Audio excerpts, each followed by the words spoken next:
Hello, this is Daniel Bornstein of Bornstein Law. It's my pleasure to present this very important webinar.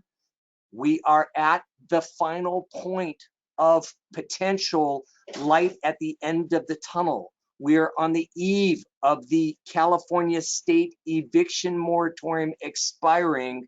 You are to congratulate yourself for attending this webinar so you have a working understanding of where we are, where we need to be, and what protocols you need to follow. Again, this is Daniel Bornstein. I've been practicing law for now 26 years. And again, this is a very crucial point in the evolution of California law as it evolves from the COVID pandemic. We are still in the thick of things, but at least the state moratorium is soon to be over. Keep these important dates in mind. There are different tranches for rent debt. And most importantly, your understanding of these different periods is crucial for your expectation of what you can and cannot do. Please be informed. Rent debt from March 1st, 2020 through and including August 31st, 2020, a tenant can never be evicted for non-payment of this rent debt period if they have returned a declaration of hardship.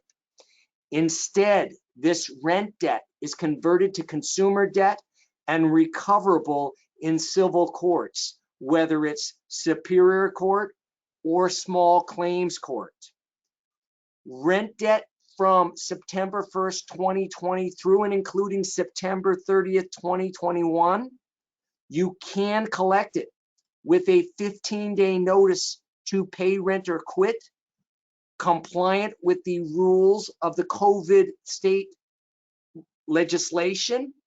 However, if a tenant asserts a COVID-related hardship, they are not going to be able to be evicted if they have paid 25% of that rent debt through September 30th, 2021. If they've done that, the remaining balance you can proceed in Superior Court as consumer debt, but not for eviction actions. If a tenant has completed the COVID hardship documentation, but has not paid the 25% arrearage, you are able to commence the unlawful detainer action October 1st, 2021. For rent debt due from October 1st, 2021 through and including March 31st, 2022, you are entitled to collect 100% of that rent. Be advised, there are new 3-day notices required to be served with specific statutory required language. If you do decide to seek rent during this period of time, you may not use an old 3-day notice. Do not pull it from the internet. You must get a code compliant new notice.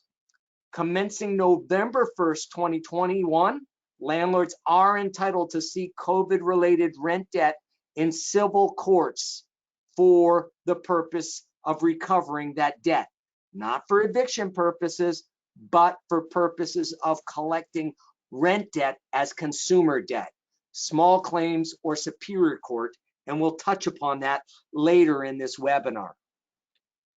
I want you to avoid confusion after October 1st. For rent debt due prior to October 1st, 2021, a 15-day notice is required. The 15-day notice is required not when it's served, but when the rent debt became due. If the rent debt became due in August 2021, even if you're now in October, you still got to serve that 15-day notice. Also, brand new tenants welcome into a rental unit that was vacant after October 1st. There is no special 3-day notice required because these tenancies are not subject to COVID-related rent debt. Be advised, lease renewals with an existing tenant, lease extensions are not deemed a new lease, and thus they're not deemed to be a new tenancy. As long as there is a historic single resident in that unit with a lease renewal, lease extension, or a new lease with a resident already in possession of the unit, it is not a new tenancy. What we're simply looking for is vacant units that after October 1st have been re-rented, we start fresh. We don't have a COVID-related matter as it arises in that new tenancy.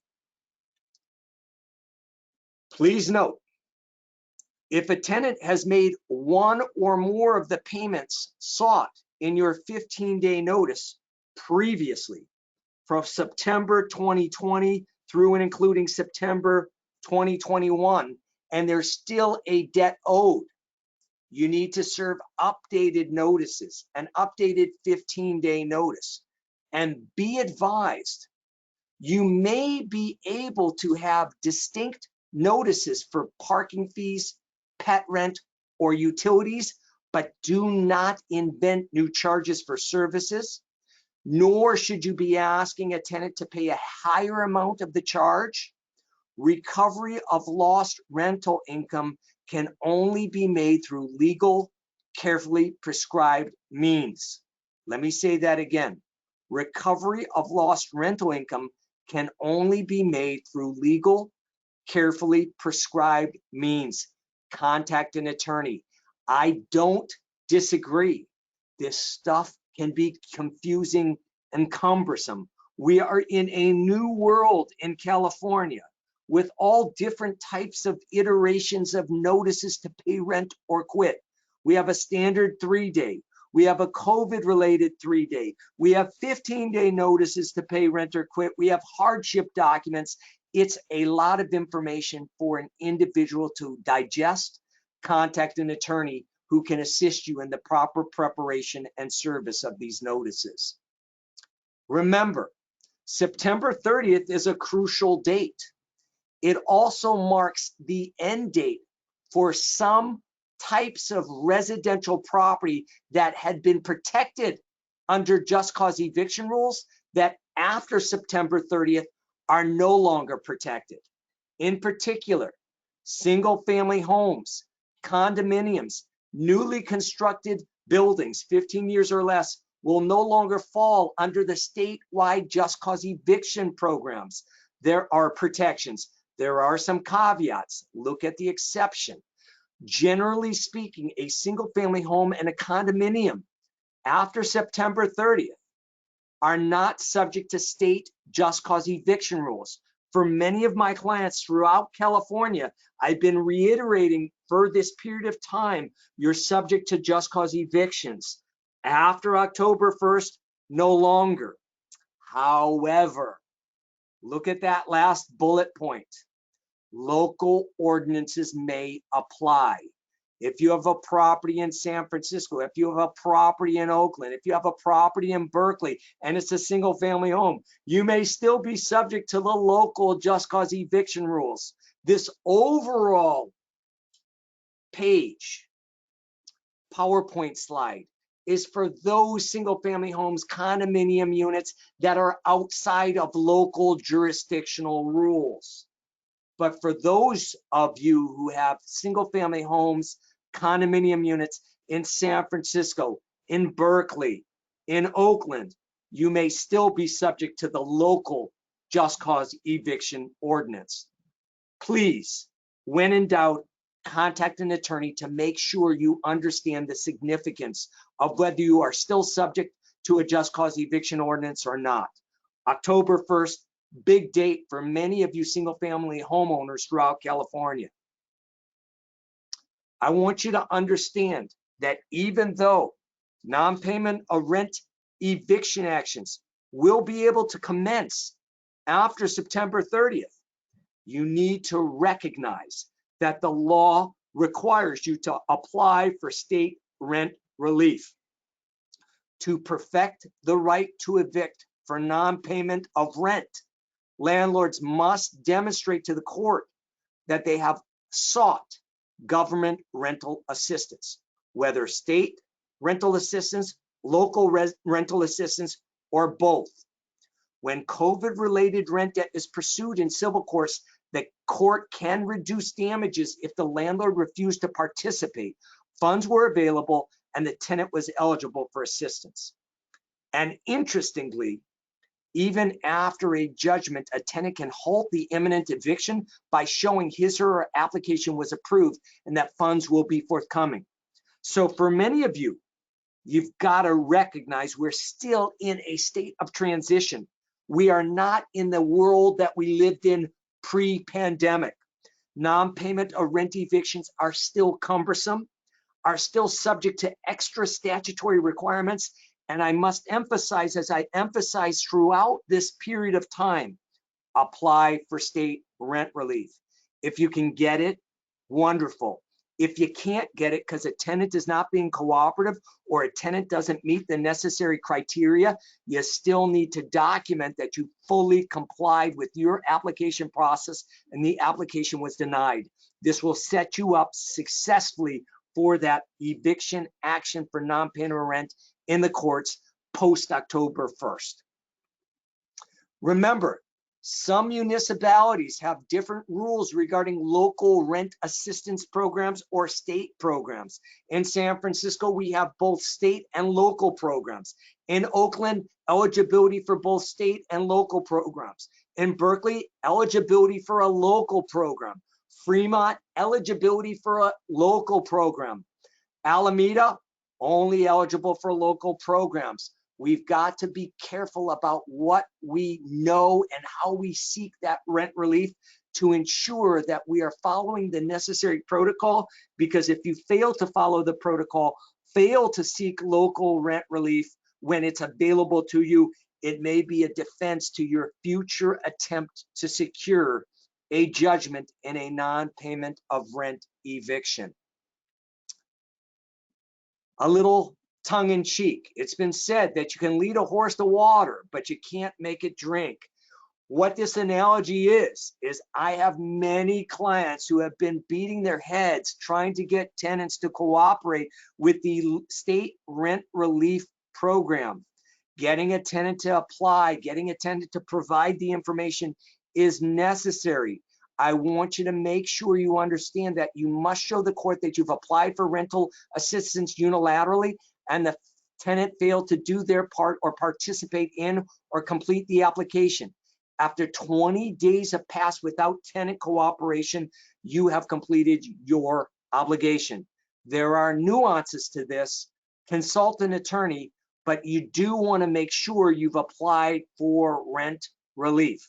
I've emphasized it, I've repeated it, I'll repeat it again. If you contact my office and you have if you have a situation where a tenant has not paid the rent, I'm going to ask you, have you applied for state rent relief? Have you applied for local relief? It will be necessary because I have to draft the lawsuit alleging that you have done so. And you'll have to prove it. Defenses to an unlawful detainer action. So an unlawful detainer action is the lingo for what is an eviction action. Whether a tenant asserts the defense in the answer or through argument by their attorney. If you have made falsehoods in your verification that you've complied with all the protocols necessary, if you did not provide the appropriate notices that I have repeatedly asked people to remember to serve, if your 15-day notice to pay rent or quit was not properly served, if you didn't give a COVID hardship document, if a landlord mistakenly claims a tenant is high income but did not provide justification for that suspicion, if a tenant has paid 25% of that COVID rent debt from September of 2020 to September 2021, you're not entitled to evict. You can treat that remaining 75% through a civil lawsuit. You can state rent relief, but you are not going to be able to evict. Remember, still, if your notice demands an improper amount or that you have fees that are prohibited, that's a defense. If you didn't apply for rental assistance, that's a defense. If your eviction action does not comply with a local ordinance still in effect, that is a defense. If you've got habitability issues. So if you haven't received rent, but you've got a habitability problem inside your unit, there's no heat, there's leaks, the windows are broken, the stairways are unsafe, you can still lose an unlawful detainer action despite the fact that the tenant hasn't paid you rent for many months. You need to keep your unit in good condition. Those defenses are still available through the non-payment of rent process. And so you've got to be careful. There are going to be many ways a landlord can lose an unlawful detainer action for non-payment of rent post October 1st, even though the tenant may owe you tens of thousands of dollars. Be careful, please. Don't prolong or lose an eviction action. Get an attorney to help you insulate yourself from the risk of mistakes throughout the process. Remember, when you are seeking COVID-related rent debt, not all courts are created equal. The COVID pandemic created legislation that allowed for rent debt in excess of $10,000 to be sought through small claims court. And so if you have a tenant who's only been paying you 25% of the rent debt from September through September, and they now owe you $22,000, commencing November 1st, you can go to small claims court and seek that $25,000 debt. However, if you go to small claims court, remember, it's a very fast process. Sometimes you can be very shocked by the rulings in small claims court. You don't have a right to appeal if you're the plaintiff. So my suggestion is if your debt is large enough, you may want to, instead of going to small claims court, file the lawsuit in regular court and get representation by an attorney and have a more sober, thoughtful, more lengthy litigation environment, but that provides you greater protections against a kangaroo court or a poor judgment by an attorney sitting as a judge in small claims court. You have a decision to make. I'm happy to provide you guidance on that decision, and it's typically going to be on a case-by-case basis. If your rent debt is under $10,000, well, small claims court may be perfectly acceptable. But if you're looking at $25,000, $30,000, $40,000 of COVID-related rent debt, you may decide that it's more prudent to file a traditional lawsuit in Superior Court and proceed in a more deliberative process. The decision will be yours. I'm happy to provide guidance regarding it. Remember, here are some important processes that you should follow. Again, repeatedly apply for rent assistance. Make sure the tenant is informed that there are funds available. Document your communications with your tenants. Preserve your emails. I'm not a big text message fan, but if you're texting, preserve your texts. Print them out if you can. Create an accounting ledger. If you don't use a traditional software package for tenant ledgers, at least get an Excel spreadsheet so you can document the debt that's owed. Any notice that you've served upon a tenant, you need to have a copy of. You need to make sure you're keeping copies of all communications. You're going to need to show that you provided the COVID hardship docs. If a tenant is asking you for repairs, respond. Your obligation to provide a habitable dwelling is not stopped as a result of COVID pandemic. In fact, it remains even if they're not paying you the rent. Be advised, if you have improper rent increases, it can be a problem in your unlawful detainer action for non-payment of rent. If you believe you have late fees charged or illegal or wrongful increases, contact me. We can sort it out before it becomes an issue in court. Remember, many times a tenant attorney will not be able to prove that the tenant somehow paid the rent. What they'll be able to prove is that you have a defect in your notice. You have a flaw in your lawsuit. There's a mistake done by you that will result in you having to start over, and you don't want to have to start over. Please print out any of your documentation regarding your applications for state rent relief. Keep that handy because that's going to be imperative for your success. Remember, don't go it alone.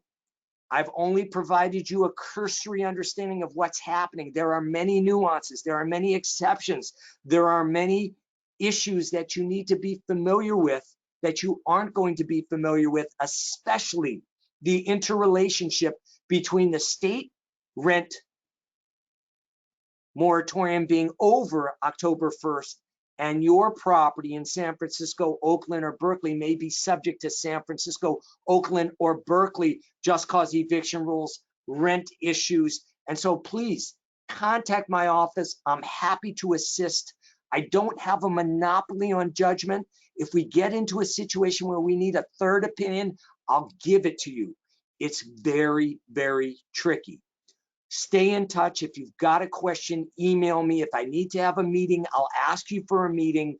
Follow me on Facebook. Get the emails I'm sending. We are sending alerts to your mobile phone or so that you stay abreast of new changes. I've never been in an environment in my 26 years of practicing law where laws have changed, laws have been amended. The amount of knowledge necessary to handle landlord-tenant disputes right now is astonishing. It's complex. You should congratulate yourself for staying attuned during this webinar and knowing what you know and knowing what you don't know and knowing that I'm an available resource to reach out to. Thank you very, very much. Again, it's my pleasure to educate. It's a privilege to be able to serve the community. Stay safe, stay well, stay healthy, and be smart with your landlord-tenant matters. We are in a transition period, and it is inherently tricky. Happy to help, and thanks for your time. Greatly appreciate it.